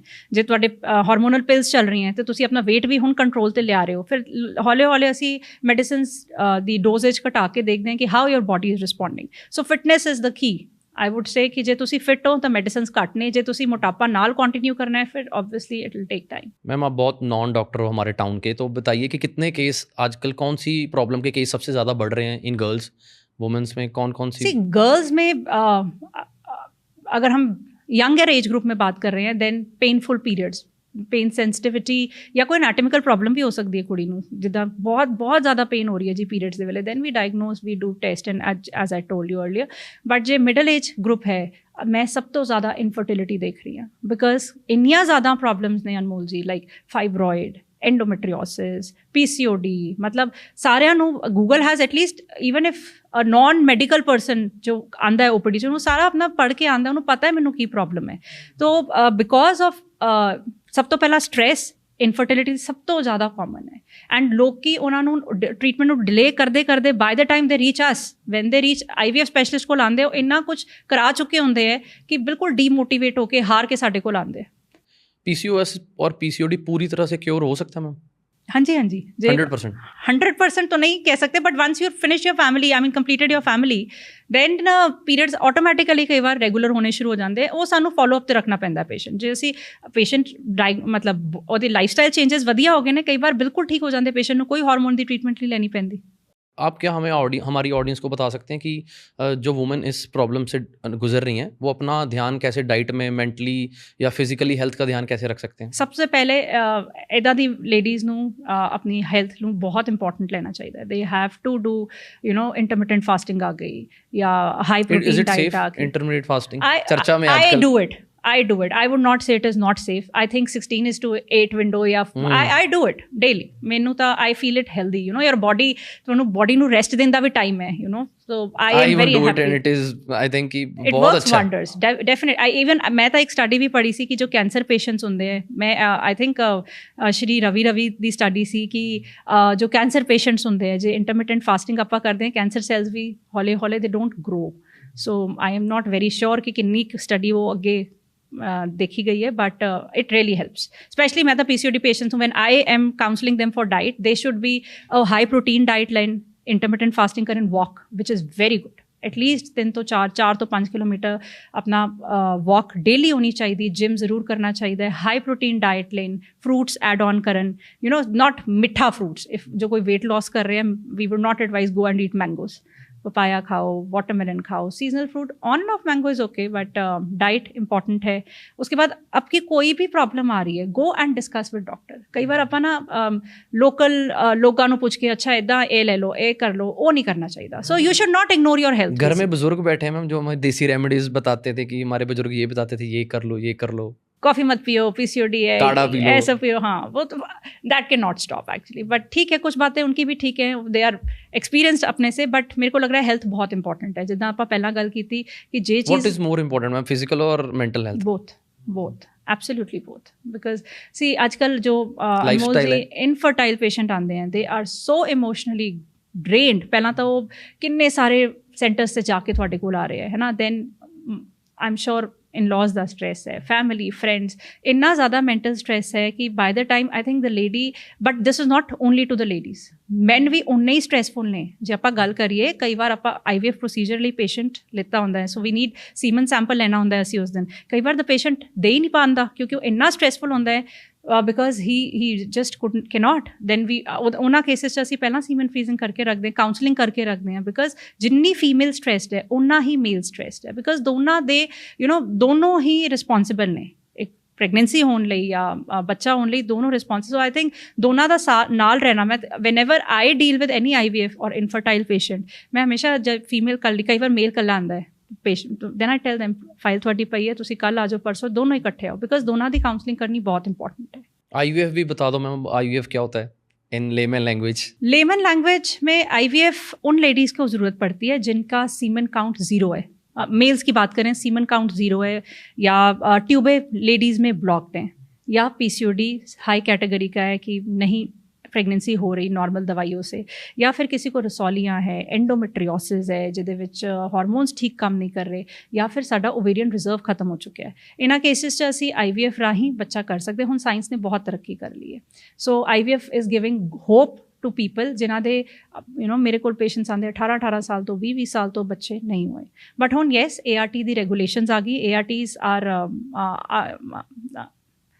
ਲॉ ਆਇਆ ਨਵਾਂ ਜਿਹਦੇ ਵਿੱਚ ਅਸੀਂ ਵਿਮਨ ਦੀ ਏਜ ਅਤੇ ਮੈਨ ਦੀ ਏਜ ਦੋਨਾਂ ਦੀ combined age should not cross 100 ਮਤਲਬ ਪਹਿਲਾਂ ਅਸੀਂ 50 ਪਲੱਸ ਮੀਨੋਪੌਜ਼ਲ ਪੇਸ਼ੈਂਟਸ 'ਚ ਵੀ IVF ਕਰਦੇ ਸੀ ਹੁਣ ਜੇ ਲੇਡੀ ਦੀ ਏਜ 50 ਕ੍ਰਾਸ ਕਰ ਗਈ ਹੈ ਅਤੇ ਮੈਨ 55 ਅਸੀਂ IVF ਨਹੀਂ ਕਰ ਸਕਦੇ ਮਤਲਬ 50 के बाद नहीं कर सकते नहीं ਹੁਣ ਨਹੀਂ ਕਰ ਸਕਦੇ पहले कर सकते थे ਪਲੱਸ ਹੁਣ ਸਿੰਗਲ ਲੇਡੀ ਨੂੰ IVF ਅਲਾਉਡ ਹੈ a single lady can opt for IVF and have a baby ਮਤਲਬ ਇੱਕ ਸਿੰਗਲ ਲੇਡੀ ਆਪਣਾ ਬੱਚਾ ਕਰ ਸਕਦੀ ਸਿੰਗਲ ਮੈਨ ਹੁਣ ਆਪਣਾ ਪਹਿਲਾਂ ਅਲਾਉਡ ਸੀ ਜਿੱਦਾਂ ਆਪਾਂ ਕਰਨ ਜੌਹਰ ਦੇਖਿਆ ਹੈ ਤਾਂ ਪਹਿਲਾਂ ਉਸ ਚੀਜ਼ਾਂ ਅਲਾਉਡ ਸੀ ਹੁਣ single man can not go for IVF ਇਹ ਲਾਅ ਹੈ ਸਾਡਾ ਇਹ ਜਾਇਜ਼ ਗੱਲ ਹੈ ਕਿ ਨਹੀਂ ਇਹ ਤਾਂ ਹੋ ਸਕਦਾ ਕਿਸੇ ਮੁੰਡੇ ਨੇ ਵੀ ਕੁਆਰਾ ਰਹਿਣਾ ਹੋਵੇ ਸਾਰੀ ਜ਼ਿੰਦਗੀ ਪਰ ਉਹਨੂੰ ਬੱਚੇ ਚਾਹੀਦੇ ਐਕਚੁਅਲੀ ਫੀਮੇਲ ਇਨਸਟਿੰਕਟ ਫੀਮੇਲ ਮਾਂ ਕਹਿੰਦੇ ਨਾ ਬੱਚਾ ਜ਼ਿਆਦਾ ਨਾਲ ਜਿਹਨੇ ਜੰਮਿਆ ਉਹਨੂੰ ਫਿਕਰ ਜ਼ਿਆਦਾ ਹੁੰਦਾ ਬਿਲਕੁਲ ਲਾਈਫ ਸਟਾਈਲ ਅੱਜ ਕੱਲ੍ਹ ਦਾ ਫਰਕ ਪਾ ਰਿਹਾ ਮੈਂ ਇਹਨਾਂ ਚੀਜ਼ਾਂ ਨੂੰ ਜਿਹੜੀਆਂ ਪ੍ਰੋਬਲਮਸ ਇੰਨੀਆਂ ਵੱਧ ਰਹੀਆਂ ਨੇ ਇਹ ਵੇਪ ਐਲਕੋਹਲ ਸਮੋਕਿੰਗ ਸਪੈਸ਼ਲੀ ਜੋ ਜਿਮ ਤੁਸੀਂ I mean you are so fit I am sure you must have seen जो जिम जा रहा है उस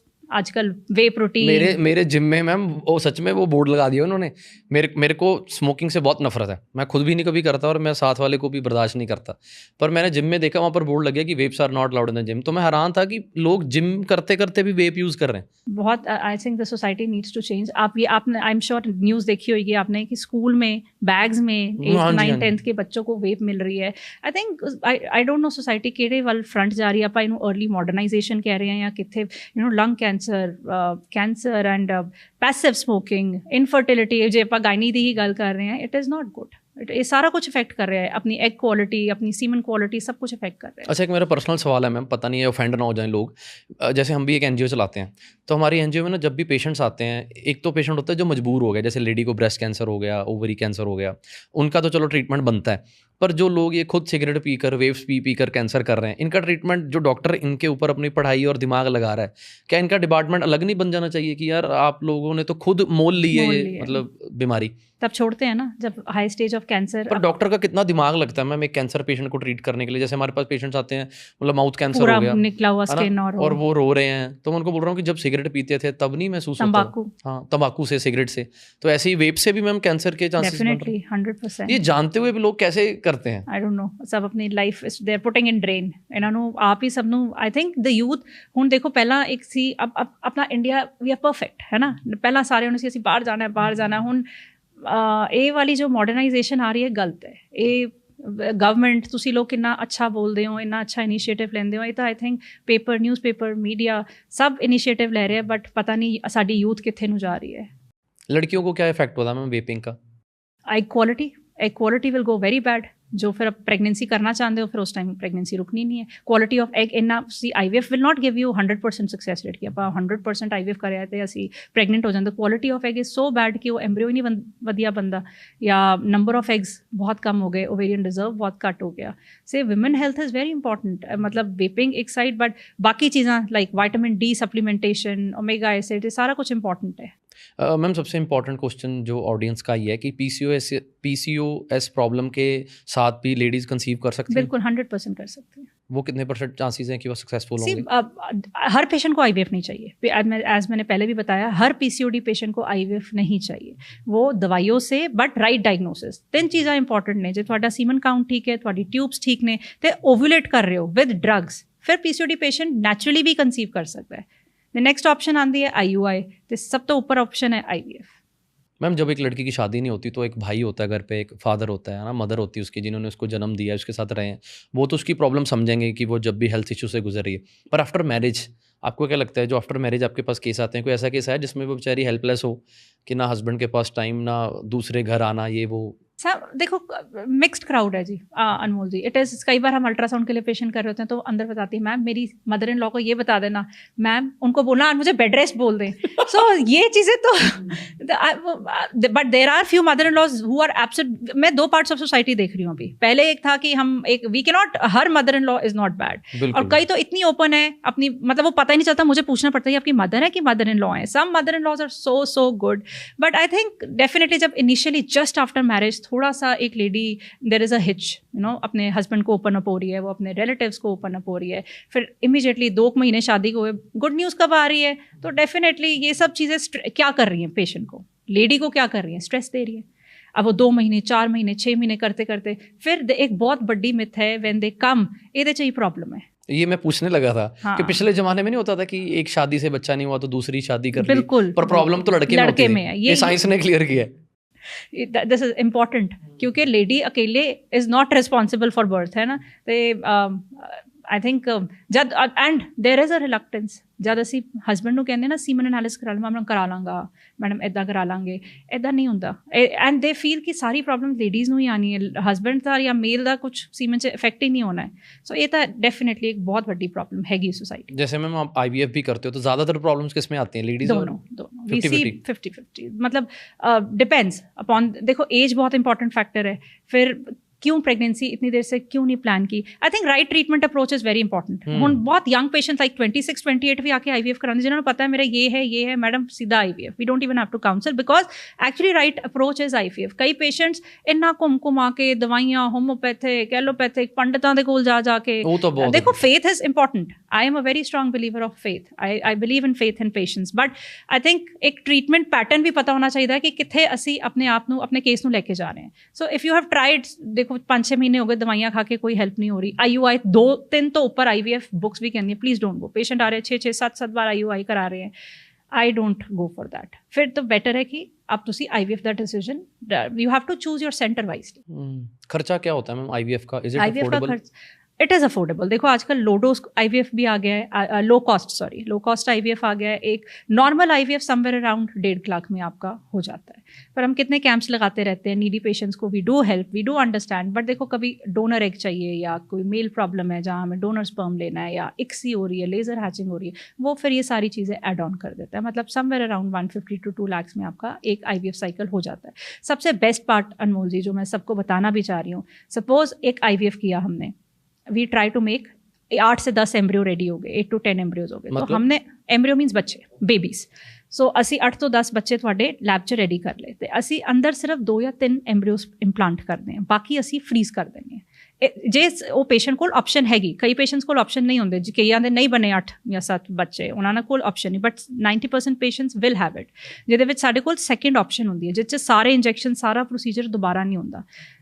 कई लकी होंगे हैं जो पहली गो च IVF से कंसीव करके they come back for, I have so many patients, even I am working, बहुत सारे अपने पंजाबी पेशेंट जो कैनेडा ने अब मेरे को रूटीनली आते इंटरनेशनल पेशेंट्स, तो असी कई किन्ने पेशेंट्स ने जिन्हों का पहला बच्चा हो गया, दे कम बैक आफ्टर 2-3 ईयर्स, अपना सैकेंड बेबी कराया, कंसीव्ड। दूसरी गल जो पहली बार तुसी कंसीव नहीं किया IVF दे राही, सक्सैस नहीं होया, तो साडे कोल जो फ्रोजन एम्ब्रियो पाए हुए फिर थोड़ी कॉस्ट एड ऑन नहीं होंगी, तुसी यू डोंट हैव टू पे 1.5 लाख दोबारा सैकेंड अटैम्प्ट लैन लई, फिर असी 30-40,000 च सैकेंड अटैम्प्ट कर। वो फ्रीज आपके हॉस्पिटल में ही रहते हैं? हाँ जी 15 साल के लिए, 10 से 15 साल वेनेवर, मतलब पेशेंट कई 2 साल बाद आते हैं, कई इवन इफ 1 महीना नेगेटिव आ गए हो, दोबारा एक बार अटेम्प्ट लेना है तो नेक्स्ट मंथ कर सकते। और ये मिथ है मैम कि आजकल बच्चे डिज़ाइन भी होने लग गए हैं कि आंखें कैसी चाहिए, बाल कैसे चाहिए, ये क्या है?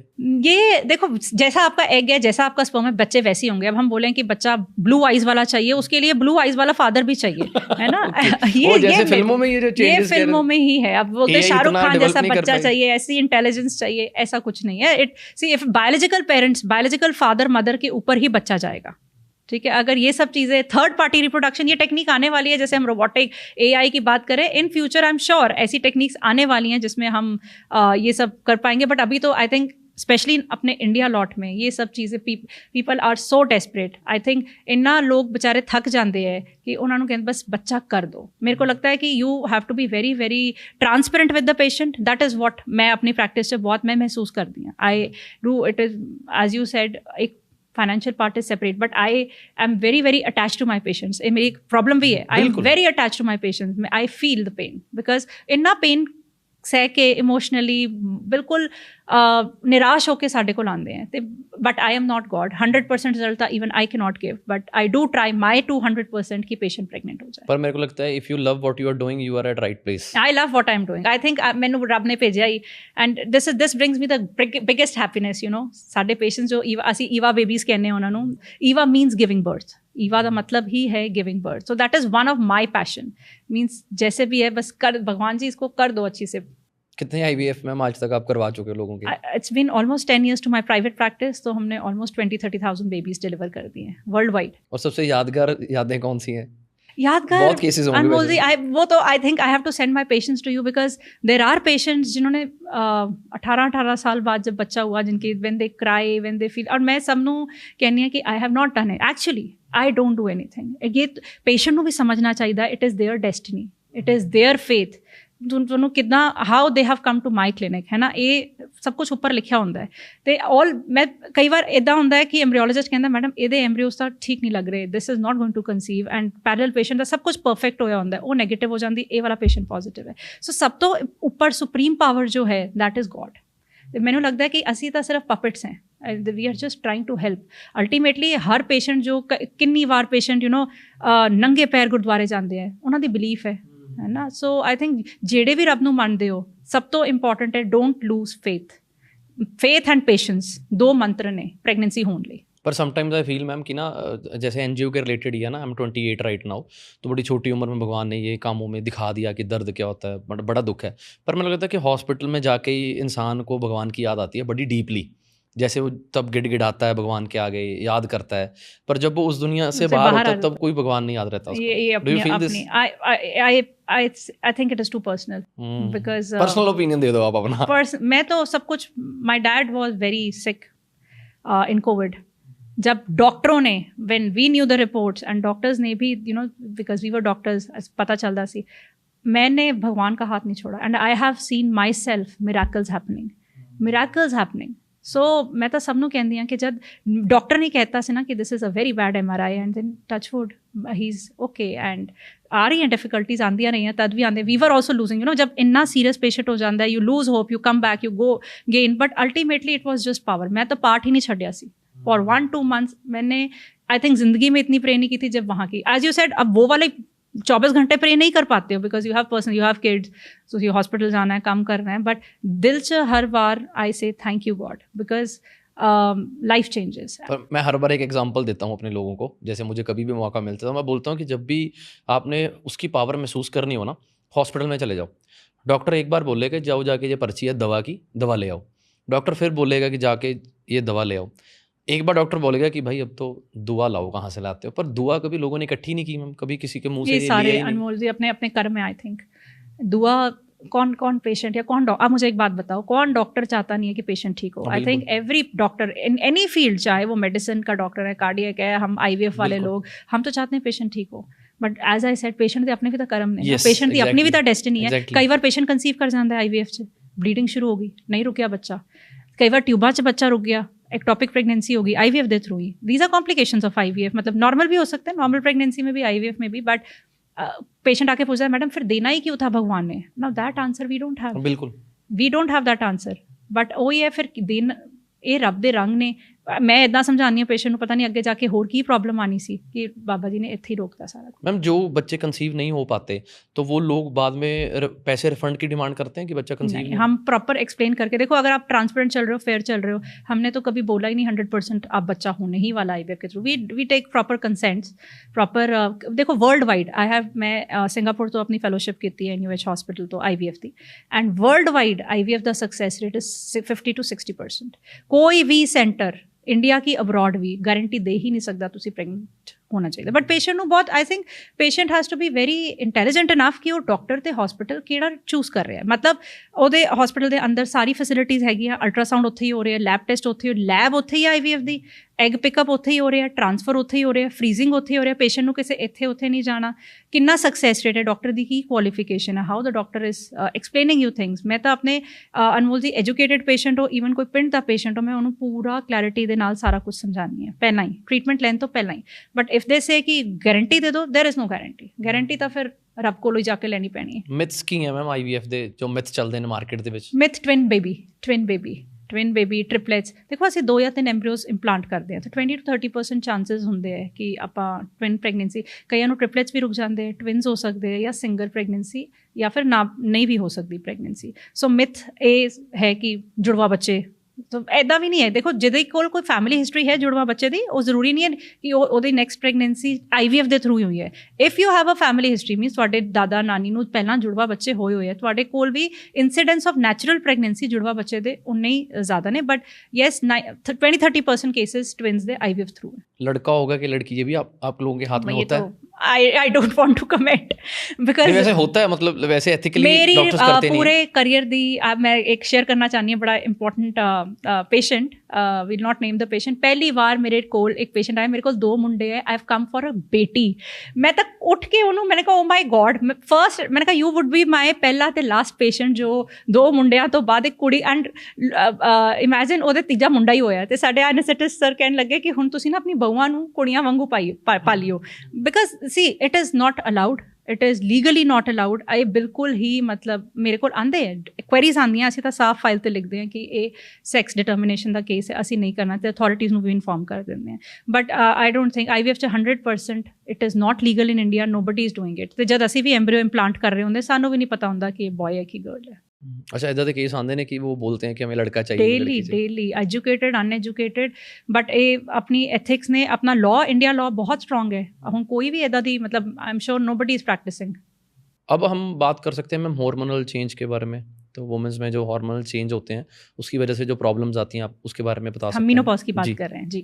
सो आजकल जैसे मैंने आपको बताया पीरियड्स आ बहुत जल्दी रहे हैं, जैसे मिनार्की जिसको बोलते हैं, अब 10 years 11 years 5th 6th के बच्चों को, उसी तरह मीनोपॉज जो पहले वैसे एवरेज एज क्या है ma'am? Average age earlier used to be 15-16 years। Okay, अब हम देख रहे हैं, अब स्कूल में आप देखो 6th standard onwards 10-11 के बच्चे, कई बार तो 9 year old also walk in with periods। इसका रीजन? पोल्यूशन, लाइफस्टाइल चेंजेस, ठीक है। हर प्योरिटी की बात करें, कितना दूध प्योर आ रहा है आपके घर में, क्या इम्प्योरिटीज़ हैं, ऑल दीज थिंग्स। ऐसा तो नहीं बच्चों के ऊपर जो प्रेशर है, जो स्क्रीन टाइम है, फ़ोन है, सोशल मीडिया, इसकी वजह से फ़र्क तो पड़ता है, बट कैसे आजकल तो आप देखो, छोटा सा बच्चा है, उसको मदर ने खाना भी खिलाना है तो फ़ोन हाथ में है। ये तो स्क्रीन टाइम डेफिनेटली आइज़ पे कितना इफेक्ट पड़ रहा है इन सब चीज़ों का। तो इसके लिए गायनी डॉक्टर को मिलना चाहिए डेफिनेटली। अगर क्या इलाज होता है मैम? देखो, बच्चे अभी ग्रोथ स्पर्ट पे होते हैं। अगर हम अर्ली मेंसेस की बात कर रहे हैं, हम हार्मोन्स पे नहीं डालते हैं बच्चों को, क्योंकि उनकी हाइट रुक जाती है। सो उनकी बाकी सप्लीमेंटेशन देखते हैं, जैसे कि विटामिन डी सप्लीमेंटेशन, या जो भी उनमें अनीमिया, कई बार खून बहुत कम हो जाता है, 8-9 ग्राम्स खून है तो उनका ब्लड कोई आयरन की टैबलेट डालिए, कोई सिरप डालना है आयरन का, तो ये सब चीज़ें देखनी पड़ती हैं। अब हम मीनोपॉज की अगर बात करें, लेट, जैसे मेनार्की जल्दी हो रही है, पीरियड्स जल्दी आ रहे हैं, मीनोपॉज भी बहुत जल्दी आ रहा है लोगों को। पहले जो हमारी मदर्स या नानी को आता था 50, 48, 50 पे, अब हम देख रहे हैं 41, 42 में ladies are coming with menopause.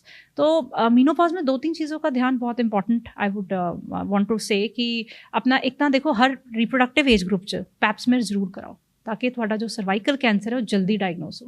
So her reproductive age group the lady ਨੂੰ जो ਸੈਕਸ਼ੂਅਲੀ ਐਕਟਿਵ ਹੈ, ਉਹਨੂੰ ਆਪਣਾ ਪੈਪਸਮੀਅਰ ਸਾਲ ਦੇ ਵਿੱਚ ਇੱਕ ਜ਼ਰੂਰ ਕਰਾਉਣਾ ਹੈ, ਫੋਲੋ ਅਪ ਤੇ ਰਹਿਣਾ ਹੀ ਰਹਿਣਾ ਹੈ। ਸਿਮਿਲਰਲੀ ਬ੍ਰੈਸਟ ਐਗਜ਼ਾਮੀਨੇਸ਼ਨ ਤੇ ਬ੍ਰੈਸਟ ਦੀ ਇਨਵੈਸਟੀਗੇਸ਼ਨ ਲਾਈਕ ਮੈਮੋਗ੍ਰਾਫੀ ਵਗੈਰਾ ਕਰਾਣੀ ਹੀ ਚਾਹੀਦੀ। ਸੋ ਸਾਲ 'ਚ ਇੱਕ ਤੁਹਾਡਾ ਜਨਰਲ ਹੈਲਥ ਚੈੱਕਅਪ ਮੰਥ ਹੋਣਾ ਚਾਹੀਦਾ ਹੈ ਫॉर एवरी लेडी, कि अपना पैप्समेयर कराना है, अपना ऑस्टियोपोरोसिस, विटामिन डी, ये सारे ब्लड टेस्ट ते अपना ब्रेस्ट एग्जामिनेशन। आप एक बेसिक सी लिस्ट बता दो सारी प्लीज, एक करके, जो ऑडियंस करवाना चाहती है अपने बेसिक से हेल्थ। देखो आजकल सारे लैब्स को अच्छा हेल्थ पैनल चेकअप है। So basic what I would suggest, thyroid, prolactin, vitamin D, CBC, जो हीमोग्लोबिन वगैरह देखो, पैप्समेयर जरूर साल 'ਚ ਇੱਕ ਵਾਰ, ਤੇ ਆਪਣਾ ਬ੍ਰੈਸਟ ਐਗਜ਼ਾਮੀਨੇਸ਼ਨ। ਇਹ ਹੋ ਗਿਆ ਰਿਪਰੋਡਕਟਿਵ ਏਜ ਗਰੁੱਪ ਦੀ ਗੱਲ।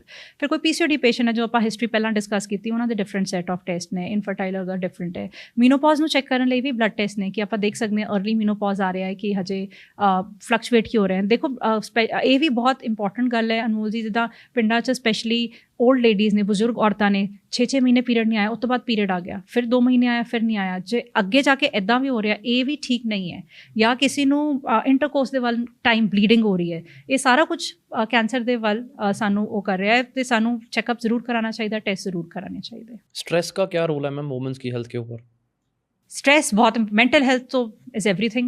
स्ट्रेस अगर हम लेडी में बात कर रहे हैं, important thing is stress in fact periods को इरेगुलर कर देता है, इरेगुलर साइकिल शुरू हो जाता है कई बार वर्किंग क्लास में, स्पेशली जो बॉस ने डांट दिया, आज वर्किंग कंडीशन ठीक नहीं थी। सो सबसे इंपॉर्टेंट चीज़ है, before we go to thyroid and prolactin और बाकी ब्लड टेस्ट, अगर किसी लेडी को इरेगुलर साइकिल है, सबसे इंपॉर्टेंट मैं तो पूछती हूँ, कोई स्ट्रेस है, स्पेशली जैसे हम पहले बात कर रहे थे एग्जाम स्ट्रेस, लड़कियों को कॉलेज का कोई एडमिशन, अपनी कोई करियर का बहुत तो स्ट्रेस इज इम्पॉर्टेंट फैक्टर जो इफेक्ट कर रहे हैं आजकल वुमेन हेल्थ में। तो कैसे कैसे केस आते हैं मैम आपके पास? कोई ऐसा स्ट्रेस बताओ जो सुन के आप शॉक हो गए हो कि इस स्ट्रेस का मैं क्या करूँ? मेरे को तो Anmol ji, mostly stressful patients are my infertile patients. So basically I do infertility more, मैं IVF ज़्यादा करती हूँ, I do gynae and obs also, but तो मेरा स्ट्रेसफुल पार्ट इज इनफर्टिलिटी। आपके हिसाब से चाइल्ड बियर करने की राइट एज क्या है? It is very personal. अब हम बोलें कि किसी को 21 पे, अब मेरे पास पेशेंट है एक एंटीनेटल 21 पे भी चल रही हैं, है ना, एंड 38 भी चल रही हैं, 48 भी किया है बिफोर द लॉ। तो हम मीनोपॉजल लेडीज़ में भी they use to come, and late pregnancies भी देखी हैं मीनोपॉज में भी। So right, it is personal option, but जे इफ़ यू आर रेडी अपनी रिप्रोडक्टिव एज ग्रुप 23 to 35, तो फेयर इनफ चांसेस हैं आपकी, अगर सारा कुछ ठीक है, नॉर्मल प्रेगनेंसी रुकनी चाहिए। बट अगर आप 35 क्रॉस कर रहे हैं, not planning a baby, as we आज पहला डिस्कस की थी, प्लीज़ अपना एग या सीमन या फिर एम्ब्रियो बेबी फ्रीज करा के चलो। लड़कों की प्रॉब्लम्स में मास्टरबेशन से बढ़ती है, इनके काउंट कम होते हैं? काउंट कम होता है डेफिनेटली, उनको बेसिकली सेक्सुअल कॉन्टैक्ट बनाने के टाइम प्रॉब्लम्स आती हैं, ये हमने देखा है, जो रिपीटेड मास्टरबेशंस कर रहे हैं, या आई थिंक एंजाइटी इश्यूज बहुत आ जाते हैं ऐसे बॉयज़ को, जो then this causes erectile dysfunction, contact बनाने में प्रॉब्लम आती है, इंटरकोर्स में प्रॉब्लम आती है, फिर ये सारा कुछ पाइल अप होकर इनफर्टिलिटी कॉज करता है। मॉडर्न लाइफस्टाइल को कैसे देखते हो मैम आजकल आप? Modern lifestyle I would say कि एवरीबody शुड बी फिट, सब तो इंपॉर्टेंट। देखो हर बंदा चाहता है फिट होना, but party and all every Saturday night, night, that is not every Saturday night. देखो लाइफ इज, तुसी दुनिया चाहो तुसी डेफिनेटली सैलीब्रेट भी करोगे। ਅਸੀਂ ਕਹੀਏ ਕਿ ਸਾਰਾ ਕੁਝ balance, I think balance is the key. तुसी बैलेंस 'ਚ ਚੱਲੋ ਤੇ एवरीथिंग इज गुड, बट जे ਆਪਾਂ ਕਹੀਏ ਹਰ सैटरडे पार्टी कर रहे हैं तो हर हर वीक साडी पार्टीज ही हो रही हैं, that is bad. This is going to affect your mental as well as physical health. Menopause की तो हमने बात कर ही ली है, उसका नेक्स्ट पॉइंट था, और आप क्या डिस्कस करना चाहते हैं? जो आपको लगता है कि ये सबसे ज़्यादा ज़रूरी है डिस्कस करना? क्योंकि मेरा ये पॉडकास्ट मेनली था कि लोगों को घर बैठे ये टॉपिक के ऊपर चाहे वो डॉक्टर के पास जाके बात करें ना करें, पर आपकी बातों से बहुत कुछ समझ जाएं, तो मेरे को बहुत अच्छा मैं लग एक रहा तो 2-3 चीज़ें क्लियर करना चाहती हूँ, specially in IVF test tube baby में। सबसे पहले पेशेंट्स को लगता है बड़ा पेनफुल प्रोसीजर है, एब्सोल्युटली पेनलेस। जितना अपना डायबिटिक मरीज इंसुलिन सिरिंज ਦੇ ਨਾਲ ਇੰਜੈਕਸ਼ਨਸ ਲਗਾਉਂਦਾ ਪੇਟ ਤੇ, ਵੈਸੇ ਇੰਜੈਕਸ਼ਨਸ ਲੱਗਦੇ ਆ। ਜਦ ਅਸੀਂ ਬੇਬੀ ट्रांसफ़र ਕਰਦੇ ਹਾਂ, you can see on ultrasound machine कि कितना एम्ब्रियो ट्रांसफ़र ਹੁੰਦਾ है। ये प्रोसेस होता क्या मैम? जैसे स्पर्म्स लिए, ਸਪਰਮ ਲਿਆ, ਐਗ ਲਿਆ, 10 ਤੋਂ 12 ਦਿਨ ਤੱਕ ਇੰਜੈਕਸ਼ਨਸ ਲੱਗਦੇ ਪੇਸ਼ੈਂਟ ਨੂੰ, ਲੇਡੀ ਨੂੰ, ਸੇਮ ਟਾਈਮ ਤੇ ਅਲਟਰਾਸਾउंड्स ਹੁੰਦੀਆਂ। Van the egg is ready, ਜਦ ਐਗ ਜਿਹਨੂੰ ਕਹਿੰਦੇ ਰੈਡੀ ਹੋ ਗਿਆ, ਅਸੀਂ ਬੇਹੋਸ਼ ਕਰਕੇ ਪੇਸ਼ੈਂਟ ਨੂੰ ਐਗ ਨਿਕਾਲਦੇ ਹਾਂ। ਉਸ ਤੋਂ ਬਾਅਦ ਉਸੇ ਦਿਨ ਹਸਬੈਂਡ ਦਾ ਸੀਮਨ ਲਿੱਤਾ ਜਾਂਦਾ। 2 ਪ੍ਰਤੀਨਿਧੀਆਂ, ਸੋ ਇਹ ਵੀ ਬਹੁਤ ਬੜਾ ਡਾਊਟ ਹੈ, IVF ਕੀ ਹੁੰਦਾ ਹੈ ਤੇ ICSI ਕੀ ਹੁੰਦੀ ਹੈ, ICSI ਕੀ ਹੁੰਦੀ ਹੈ। ਸੋ ਦੀਜ਼ ਆਰ 2 ਟੈਕਨੀਕਸ। IVF 'ਚ ਅਸੀਂ ਇੱਕ ਐਗ ਤੇ ਇੱਕ ਸਪਰਮ ਦੀ ਜੋ ਆਪਣੀ ਟਿਊਬ ਹੈ ਉਹਨਾਂ ਨੂੰ ਮਿਕਸ ਕਰਦੇ ਹਾਂ, ਨੇਚਰ ਸਿਲੈਕਟ ਕਰਕੇ ਬੇਬੀ ਐਮਬ੍ਰਿਓ ਭਰੂਣ ਤਿਆਰ ਹੋ ਜਾਂਦਾ ਹੈ। ICSI ਦੇ ਵਿੱਚ ਅਸੀਂ ਇੱਕ ਐਗ, ICSI ਮਸ਼ੀਨ ਦੇ ਉੱਪਰ 2 ਨੀਡਲਸ ਹੁੰਦੀਆਂ, ਇੱਕ ਐਗ ਇੱਕ ਸਪਰਮ, ਉਹਨਾਂ ਇੱਕ ਐਗ ਦੇ ਅੰਦਰ ਇੱਕ ਸਪਰਮ ਨੂੰ ਇੰਜੈਕਟ ਕਰਦੇ ਹਾਂ। ਸੋ ਇਹ ਹਾਈਲੀ ਸਪੈਸ਼ਲਾਈਜ਼ਡ ਟੈਕਨੀਕ ਹੈ ਜਿਹਦੇ ਵਿੱਚ ਰਿਜ਼ਲਟਸ ਬੈਟਰ ਹੁੰਦੇ ਹੈ। ਤੇ ਕਾਫੀ ਲੋਕ ਆ ਕੇ ਪੁੱਛਦੇ ਹੈ IVF ਕੀ ਹੈ, ICSI ਕੀ ਹੈ। ਇਹ ਡਿਪੈਂਡ ਕਰਦਾ ਕਿਸ ਪੇਸ਼ੈਂਟ ਨੂੰ IVF ਚਾਹੀਦਾ, ਕਿਸ ਨੂੰ ICSI। ICSI ਦੇ ਰਿਜ਼ਲਟਸ ਡੈਫੀਨੇਟਲੀ ਬੈਟਰ ਨੇ। डेली रूटीन के लिए कोई आप सप्लीमेंट्स, मल्टीविटामिन सजेस्ट कर सकते हो लेडीज़ को? डिपेंड, जैसा अब CBC कराया, हीमोग्लोबिन वगैरह लो है तो iron tablets, coenzyme Q10 important है, फ्लैक्स सीड, पंपकिन सीड्स, ये सब चीज़ें इंपॉर्टेंट। मैं सब कहती नारियल पानी पियो, rich of full of electrolytes, cheese वगैरह, एग। नॉन वेजिटेरियन डाइट्स लिए इन्ना प्रॉब्लम नहीं है, ਉਹਦੇ ਵਿੱਚ प्रोटीन पूरा हो गया, बट वेजिटेरियंस ਲਈ ਸਾਨੂੰ ਦੇਖਣਾ ਪੈਂਦਾ ਹੈ ਕਿ ਕਿੱਦਾਂ ਉਹਨਾਂ ਦਾ प्रोटीन पूरा करिए। So I think a healthy life option, junk ना खाओ। McDonald's, KFC, McDonald's is all frozen food, सारा फैट फूड है, बच्चे भी वही खा रहे हैं। आई थिंक पेरेंट्स ਨੂੰ ਬਹੁਤ ਇਹਦੇ ਵਿੱਚ पेरेंट्स ਦੀ ਕੰਟਰੀਬਿਊਸ਼ਨ ਬਹੁਤ ਹੈ, ਬਿਕਾਜ਼ ਦੇ ਬੱਚਾ ਦੇਖਦਾ पेरेंट्स ਕੀ ਕਰ ਰਹੇ ਹੈ। So I think if the parents are fit, the kid फ़र्क पैंदा है। मेरी मदर बताते होते हैं, मेरे जैसे मासी बताते हैं, कहते जब तेरे को छोटे होते तू जब हुआ ना, तो तेरी मदर को जब ठंड लगनी तेरे को भी उसने कपड़े डलवा देने, जब मदर को गर्मी लगनी तो तेरे को। बिल्कुल ठीक है। देखो फिर बिल्कुल ठीक, ਹੁਣ जब न्यूबॉर्न होता है वो आके पूछते हैं मैडम किन्ने कपड़े पाइए। मैं कहा जो मदर को ठंड लग रही है 1 लेयर ज़्यादा, उससे ज़्यादा नहीं। हम गर्मी है, AC नहीं चलाते रूम से, कई बार पेशेंट के रूम से जाइए, नहीं बच्चे को ठंड लग जाएगी, ऐसे नहीं है। सो इट इज़ राइट, जो मदर फील कर रही है वही बेबी फील कर रहा है। हम कैंगरू केयर करते हैं बच्चे को, बिल्कुल जब न्यूबॉर्न होता है उसको मदर की छाती पर लगाते हैं, ये सब चीज़ें, बिकॉज मदरली इंस्टिंक्ट ਤਾਂ ਬਹੁਤ ਕੁਝ, ਕੋਈ ਵੈਲਿਊ ਹੀ ਨਹੀਂ ਕਹਿ ਸਕਦੇ ਜੋ ਮਦਰ ਦਾ ਲਵ ਇੱਕ ਬੱਚੇ ਲਈ ਰਹਿੰਦਾ ਹੈ। ਆਮ ਸ਼ੋਰ ਫਾਦਰ ਦਾ ਵੀ ਉਨਾ ਹੀ ਕੰਟਰੀਬਿਊਸ਼ਨ ਹੈ। ਅੱਜ ਕੱਲ੍ਹ ਫਾਦਰਸ ਆਰ ਵੈਰੀ, ਅਸੀਂ ਦੱਸਦੇ ਹਾਂ ਪੇਸ਼ੈਂਟਸ ਨੂੰ ਕਿ ਬਿਕੋਜ਼ ਇੱਕ ਇੰਪੋਰਟੈਂਟ ਚੀਜ਼ ਜੋ ਅਸੀਂ ਡਿਸਕਸ ਨਹੀਂ ਕੀਤੀ, ਪੋਸਟਮਾਰਟਮ ਡਿਪਰੈਸ਼ਨ। ਪੋਸਟਮਾਰਟਮ ਦਾ ਮਤਲਬ ਡਿਲੀਵਰੀ ਤੋਂ ਬਾਅਦ ਦਾ ਟਾਈਮ। ਇਹਦੀ ਇੱਕ ਡੈਫੀਨੇਸ਼ਨ ਇੱਕ ਅਸੀਂ ਪੇਸ਼ੈਂਟਸ ਦੇਖਦੇ ਹਾਂ। ਪੋਸਟਮਾਰਟਮ ਡਿਪਰੈਸ਼ਨ ਇਸ ਕਿਉਂਕਿ ਦੇਖੋ ਪਹਿਲਾਂ 9 ਮਹੀਨੇ ਬਹੁਤ ਪੇਸ਼ੈਂਟ ਨੂੰ ਪੈਂਪਰ ਕੀਤਾ ਜਾਂਦਾ, ਪ੍ਰੈਗਨੈਂਟ ਹੈ, ਇਹ ਖਾ ਲਓ, ਉਹ ਖਾ ਲਓ, ਰੈਸਟ ਕਰੋ।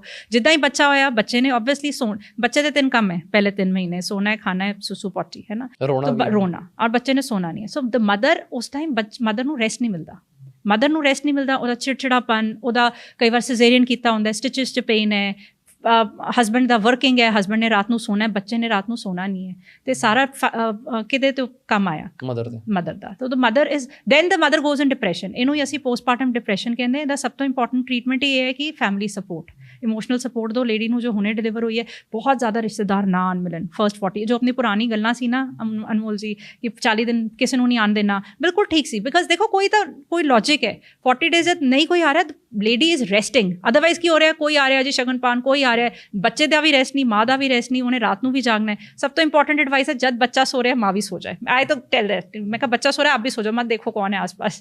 बिल्कुल अच्छी बात है मैम। ये मेरे सारे सवाल तो ख़त्म हो गए मैम। आप कुछ अगर और कुछ शेयर करना चाहते हैं तो बता सकते हैं, क्योंकि एक तो हिंदी में मेरा हार्ट टाइट है और मेरा पंजाबी में, ऊपर से मुझे इस पॉडकास्ट की ना सारी रिटर्न तैयारी करनी पड़ी, क्योंकि वैसे so nice of you. I think I would appreciate जो आप एक आपका ऑनलाइन प्रेजेंस है। मैं वैसे भी आपको फॉलो करती हूँ, and so many of my friends when I told मैं आज अनमोल जी के शो पे जा रही हूँ, because you are doing too much, too good for the society. आप ऐसे चीज़ें टच कर रहे हो जो लोग बोलते हुए डरते हैं मीडिया पे। So I think being a doctor आप बोल रहे हो, मेरे को डाउट हो रहा है कि आप किस एंगल में बोल रहे हो क्योंकि ना मैम हमेशा ना कभी भी किसी ने, जिसने मेरे को सोशल मीडिया पे देखा ना, उसने मेरे को इन पर्सन नहीं देखा। मैं भी एक इंसान हूँ, कुछ करना चाहता हूँ, हो सकता है कई बार मेरी बोली बातें थोड़ी सी चुभ जाती हैं, पर बीइंग अ यंगस्टर मेरे को नहीं पता लगता कई बार कि मैं कैसे करूँ। सोसाइटी को सर्व करना चाहता हूँ और मैं फुल लाइफ करना चाहता हूँ। कोई ये नहीं है कि मैं 1 हफ्ता 2 हफ्ते, मतलब मेरे को परमात्मा की ऐसी सिचुएशन मिली है, मेरे घर वाले अच्छे हैं, अच्छा फाइनेंशियल सर्कल है, मैं चाहता हूँ कि मेरा एक एक सांस एक एक टाइम सेवा पे जाए। उसके लिए डॉक्टर्स का साथ होना बहुत ज़रूरी है, क्योंकि मैं कोई गवर्नमेंट नहीं हूँ या मैं कोई ऑपोजिशन नहीं हूँ कि मुझे लड़ना ही है और बुरा ही बोलना है। अब बीइंग अ पॉडकास्टर मैं खुद डॉक्टर्स को रीच कर रहा हूँ कि मैं आपकी नॉलेज से ना ऑडियंस को घर बैठे, अगर वही मैम हम 1 घंटा बैठ के चुगलियाँ कर लेते, किसी के बारे में बुरा बोल लेते, वो भी चलना था। पर जो मैंने आपसे नॉलेज शेयर की, ये मेरी सिस्टर के लिए भी है, मेरी मदर के लिए भी है, शायद और ये आपके लिए भी है, जल्दी शादी जल्दी बच्चा। मैं बिल्कुल इसके बाद ऑफ कैमरा आपसे कुछ बातें मैं भी पूछूंगा। और आप हमारे शो पे आए, कोई और टॉपिक आप डिस्कस करना चाहते हैं जो आपको लगता है ज़रूरत है आज के आई समाज में? Think women should be respected and women को अपनी हेल्थ को इम्पोर्टेंस देनी चाहिए। You know, my husband has taught me one thing, start loving your self, तभी वर्ल्ड आपको लव कर। ही टॉट मी डे 1 पे। So that is what I take it and I tell my patients also कि start loving yourself। अपनी health को कुछ भी, मेरे को लगता है कि थोड़ा सा भी आपको लगता है ना ठीक नहीं है, इग्नोर नहीं करो। जैसे हम कार्डियक पेशेंट्स देखते हैं या कैंसर पेशेंट्स देखते हैं, आपको कोई बॉडी बताती है, आपको फीवर हुआ, आपको पता चला ना आपको वायरल इन्फेक्शन है या यूटीआई है, आप डॉक्टर के पास जाएंगे। सिमिलरली अगर कुछ भी हेल्थ, जैसे पीरियड ज़्यादा आ गए, कम आ गए, नहीं आ रहे, बच्चा नहीं हो रहा, मीट योर गायनेक। और एक मतलब स्पेशली फॉर पीपल जो अभी भी दाइयों के उसमें कितनी हमारे आई मीन अथॉरिटीज़ भी इस चीज़ को बंद करना चाहते हैं, क्योंकि जब आप घर पे डिलीवरी कर रहे हैं, आप बच्चे को, माँ को रिस्क पे लेके आ रहे हैं। कई बार ब्रीच डिलीवरी होती है, बच्चा उल्टा होता है जिसमें नॉर्मल डिलीवरी पॉसिबल ही नहीं है, होना ही सिजेरियन है। तो आप लास्ट मोमेंट पे जब भाग रहे हो एम्बुलेंस लेके, आप मोर्टालिटी रेट हाई कर रहे हो, कुछ नहीं कर रहे हो। तो गवर्नमेंट ने कितनी इनिशिएटिव ले ली। अब तो वो सिस्टर्स भी जा के गांव में ANM GNM जाती हैं, टेटनस का इंजेक्शन लगा, वैक्सीनेशन लगी कि नहीं। दूसरा सर्वाइकल कैंसर की वैक्सीन, ये तो मैं ज़रूर एम्फोसाइज करना चाहूँगी कि सर्वाइकल कैंसर की वैक्सीन ज़रूर लगानी चाहिए। इनफैक्ट 9 ईयर से लगा सकते हो आप। 9 to 45 विंडो है, 9 to 12 सिर्फ 2 डोजेज़ लगती है, 12 के बाद 3 डोजेज़ लगती है। ये बहुत अच्छी बात बोली आपने। ये कहाँ से लग सकती है मैम? किसी भी हॉस्पिटल, पेडियाट्रिशियंस भी लगाते हैं। अगर आप पेडियाट्रिक एज ग्रुप में है, जैसे 9 से 14 साल का, तो पेडियाट्रिशियन पे भी लगा सकता है, हमारे पास भी आ सकता है, गायनी के पास भी आ सकता है। इससे क्या अवॉइड हो सकता है? सर्वाइकल कैंसर, बच्चेदानी का कैंसर। बस आजकल केस बहुत बढ़ रहे हैं हमारे पास भी। मतलब अगर हमारे पास रोज 50 पेशेंट्स हैं तो 10 पेशेंट्स सर्वाइकल कैंसर के हैं। तो ये बात आपने बहुत अच्छी बोली। मैं क्या आपको रिक्वेस्ट करना चाहता हूँ, being a podcaster and being a social worker, कि मेरे को पता है कि हर किसी की मजबूरी है, इतने बड़े हॉस्पिटल्स चलाने, सारे खर्चे होते हैं। मैं नहीं बोलूँगा कि आप बिल्कुल मेरे कहने पे किसी पेशेंट का फ्री ट्रीटमेंट करो, पर आप हमारे पॉडकास्ट के लिए हमें टाइम जरूर देते रहना, सो दैट इसके जरिए ना जो definitely. And I would say if there is a needy patient, I have done 2-3 IVF cases जो बिल्कुल ही लोग अफोर्ड नहीं कर सकते। We have actually not charge them anything, just medicine की कॉस्ट। एक्चुअली प्रॉब्लम पता है कि इस पॉडकास्ट में हमारी ऑडियंस बहुत ज़्यादा है, तो हमारे देश में जो ज़रूरतमंद लोग या गरीब लोग हैं वो बहुत ज़्यादा है। और जो ये वॉल्यूम है, मतलब मैं यहाँ पर एज अ पॉडकास्टर बात नहीं कर रहा, अब मैं बात कर रहा हूँ बीइंग अ सोशल वर्कर, क्योंकि मैम हम ग्राउंड पे पिछले 10 सालों से काम कर रहे हैं। मैं हमेशा से एक बात वीडियो में बोलता हूँ कि ना, समाज में ना डॉक्टर्स के बिना सर सकता है, ना पेशेंट्स के बिना सर सकता है। It is two way. इन दोनों को बैलेंस करना पड़ेगा, पर इसके बीच में ना कोई बैलेंस करने वाला है नहीं। जैसे हाँ, नहीं मैं तो कोशिश करता हूँ मैम, मैं जितने भी अच्छे डॉक्टर्स हैं उनसे खुद कॉन्टैक्ट करता हूँ कि मैं वो बात नहीं करूँगा जो नाजायज़ है। और मैं जैसे आपको बोलूँ मैम, आप हफ्ते में 2 दिन मेरी OPD में आके पेशेंट्स देखते रहो, वो गलत है ना। आप अपने प्रोफेशन में काम कर रहे हो, जायज़ रेट पे कर रहे हो, अच्छी बात है। पर मैं चाहता हूँ कि जो बेसिक नॉलेज, एक ट्रू नॉलेज शेयर होनी चाहिए सोशल मीडिया पे, हम एटलीस्ट वो करते रहें। जैसे हम अभी अपनी NGO का ऑफिस बना रहे हैं, एक OPD सेंटर बना रहे हैं, तो उसमें हम एक गाइडेंस सेंटर ही खोल रहे हैं बड़ा, क्योंकि बहुत लोग मैम गाइडेंस ना होने की वजह से या रॉन्ग इन्फॉर्मेशन होने की वजह से ख़राब हो रहे हैं। उनको मालूम ही नहीं हो पा रहा कि हमने कहाँ जाना है। अच्छे डॉक्टर्स हैं, पर अच्छे डॉक्टर्स ओपनली सब कुछ नहीं बोल सकते कैमरे के आगे, क्योंकि उनकी भी एसोसिएशन है, बहुत बड़ा मेडिकल स्ट्रक्चर है। तो मैं चाहता हूँ कि आप भी रेगुलरली, जैसे अब इस पॉडकास्ट में आपने बोल दिया कि आपके पास भी अगर 2-3 पेशेंट्स हुए दे देना, पर हमारे पास 2-300 नहीं, हमारे पास 2-3 हज़ार पेशेंट्स हैं, सबका आपसे ट्रीटमेंट करवाना। I think you are doing good work. Similarly जितना हमारे मैं नहीं कह सकती मैं सब पेशेंट्स को IVF फ्री कर सकते हैं या कुछ, बट एज जितना मैक्सिमम कैपेसिटी में, if there is a needy patient, I would love to help. आप गाइड करते रहे मैम हमें, सो दैट हम, क्योंकि इस प्लेटफॉर्म में हम सिर्फ दोनों बात नहीं कर रहे, ये सिर्फ हमें 2 सुन नहीं रहे, हज़ारों लाखों लोग सुनेंगे। तो मैं चाहता हूँ जो उनके सवाल होंगे वो भी इस पॉडकास्ट में वो कमेंट करेंगे, और आप दोबारा फिर आके हमें गाइड कीजिए कि लोग एक हेल्दी लाइफस्टाइल कैसे जी सकते हैं। जो भी मेरे सवाल थे, जो मेरे से हुआ, मैंने सब पूछा आपसे, पर फिर भी नेक्स्ट टाइम जो लोगों के सवाल हुए वो इस पॉडकास्ट में कमेंट करेंगे, फिर हम दोबारा ये पॉडकास्ट प्लान करेंगे। Thank you so much ma'am. Being a doctor आपका मैं दिल से शुक्रिया करता हूँ। सोसाइटी में आपको दूसरा भगवान कहा जाता है, और आप बहुत अच्छा काम कर रहे हैं, क्योंकि आपकी जो रेपुटेशन है वो बहुत अच्छी है। मैंने एक सेकंड डॉक्टर के साथ ये पॉडकास्ट किया है, पहले मैं डरता था, मैं सोचता था कि यार अगर मैं डॉक्टर्स के साथ पॉडकास्ट करूंगा, जो पेशेंट्स इनसे ख़राब हो गए वो मुझे गालियाँ निकालेंगे कि पैसे लेके बिठा दिया। तो फिर मैंने सोचा नहीं, लोग तो बोलते रहेंगे, तो मैं अपना कर्म करूँ। तो मुझे आज सच में दिल से 150 पॉडकास्ट के बाद आज एक ऐसा लगा कि मैंने कोई वर्थफुल पॉडकास्ट किया। I am also following your page. You're doing a wonderful work and keep doing it. And ਇਹਦਾ नेकी दा फल तो ज़रूर मिलना है। मेरे को फल मैम यही मिला हुआ है कि देखो मैं सांस ले रहा हूँ, बोल पा रहा हूँ, एसी की हवा ले रहा हूँ, गाड़ी है, कपड़े हैं, घड़ी है, सब कुछ है, यही है। और कंटेंटेड, दैट इज व्हाट। कोई बड़ा मैंने नहीं सोचा कि मेरा दुनिया में नाम हो या मेरे पास कोई 5 करोड़ वाली गाड़ी हो। I am satisfied with what मेरे को लगता है जो मेरे पास मैम है ना। बहुत यंग एज में आप बहुत कंटेंटेड हैं, that is so good to hear. जो आजकल यूथ में हम सुनते ही नहीं है, ये भी मिल जाए वो भी मिल जाए। एक्चुअली ना आज मैं सुबह सोच रहा था मैम, मैं सोच रहा था कि अगर मैं रोज़ एक एक चीज़ लिख के भगवान का शुक्रिया करूँ ना, एक चीज़ जो मेरे पास बाकियों से ज़्यादा है, तो हज़ारों साल लग जाएंगे मैम। मैं सुन सकता हूँ, मैं बोल सकता हूँ, मैं खा सकता हूँ, मैं टेस्ट कर सकता हूँ, मैं आपसे बात कर सकता हूँ, मैं पॉडकास्ट कर रहा हूँ, कितना कुछ, हज़ारों साल निकल जो जाएंगे। लोग नहीं कर सकते उनके लिए कितना कुछ है। एग्जैक्टली आप सारा दिन आंखें नहीं है, कोई बोल नहीं सकता। अब जैसे किसी के पास, किसी की वाइफ बीमार है, उसके पास मेडिसिन लेने के लिए पैसे नहीं। We are so blessed. Specially cancer, it is, आप देखो कितना ज़्यादा है। एंड कीमोथेरेप्यूटिक ड्रग्स और रॉकेट वो है साइंस, जितना मर्जी अब बजट में भी आ गया। आपने देखा बजट में भी कैंसर ड्रग्स की उन्होंने कम किए prices, which is good initiative by the government. At least they are thinking कि आम आदमी जो कैंसर का मरीज है वो कहाँ से इतने ड्रग्स, कहाँ से इतना पैसा लाए। नले मैम मेरे को लगता है कि सोसाइटी हमारी है, इस सोसाइटी में ना प्रॉब्लम्स हाईलाइट की करने की वजह से ना टेबल टॉक पे सॉल्व की जाए।